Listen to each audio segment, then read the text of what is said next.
എറണാകുളത്ത് ഗുണ്ടകളുടെ ഭീഷണി ഭയന്ന് യുവാവ് ജീവനൊടുക്കി. തിരുവാണിയൂർ സ്വദേശി ബാബുവാണ് ജീവനൊടുക്കിയത്. ഗുണ്ടകളായ ഹരീഷ്, മാണിക്യൻ എന്നിവരുടെ മർദ്ദനത്തിന് ശേഷമായിരുന്നു മരണം. ഗുണ്ടകൾ പ്രതികളായ കേസിൽ സാക്ഷി പറയാൻ എത്താത്തതിനെ തുടർന്നായിരുന്നു മർദ്ദനം. സഹിൻ ആന്റണിയുണ്ട് കൊച്ചിയിൽ നിന്ന് വിശദാംശങ്ങളുമായി. സഹിൻ, അതീവ ദാരുണമായ വിവരമാണ്. എന്താണ് യഥാർത്ഥത്തിൽ സംഭവിച്ചത്?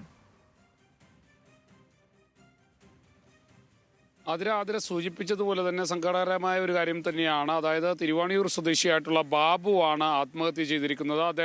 അദ്ദേഹത്തിൻ്റെ ഒരു ആത്മഹത്യക്കുറിപ്പ് പോലീസിന് ലഭിച്ചിട്ടുണ്ട്. അതായത് ഗുണ്ടകളായിട്ടുള്ള മാണിക്യൻ, ഹരീഷ് എന്നിവരുടെ മർദ്ദനം കഴിഞ്ഞ വ്യാഴാഴ്ച ഈ ബാബുവിനേറ്റിരുന്നു.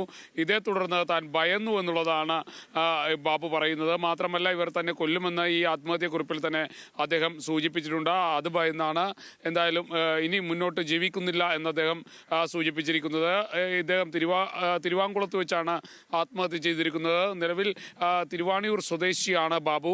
മാത്രമല്ല, ബാബു ഈ പറയുന്ന ഹരീഷും ഒപ്പം തന്നെ മാണിക്യനും മർദ്ദനമേറ്റ ഒരു കേസിൽ സാക്ഷി കൂടിയാണ്.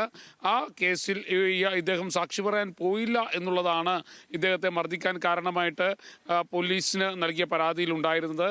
എന്തായാലും ആ മർദ്ദനത്തിന് ശേഷം ബാബു ഏറെക്കുറെ നന്നായി തന്നെ ഭയന്നിരുന്നു.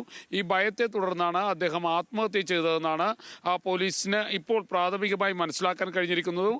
ആ രീതിയിലുള്ള ഒരു ആത്മഹത്യക്കുറിപ്പാണ് പോലീസിന് ലഭിച്ചിരിക്കുന്നതും. എന്തായാലും ഈ പ്രതികൾ രണ്ടുപേരും ഇപ്പോൾ ഒളിവിലേക്ക് പോയിട്ടുണ്ട്. അല്ലെങ്കിൽ ഈ പ്രതികളായി ആരോപിക്കപ്പെടുന്ന രണ്ടുപേരും ഒളിവിലേക്ക് പോയിട്ടുണ്ട്. ഇവർക്ക് വേണ്ടി പോലീസിന്റെ അന്വേഷണം ഊർജിതമാക്കിയിട്ടുണ്ട്. ആതിര. ശരി, സഹിൻ ആന്റണിയാണ് വിശദാംശങ്ങൾ നൽകിയത് കൊച്ചിയിൽ നിന്ന്.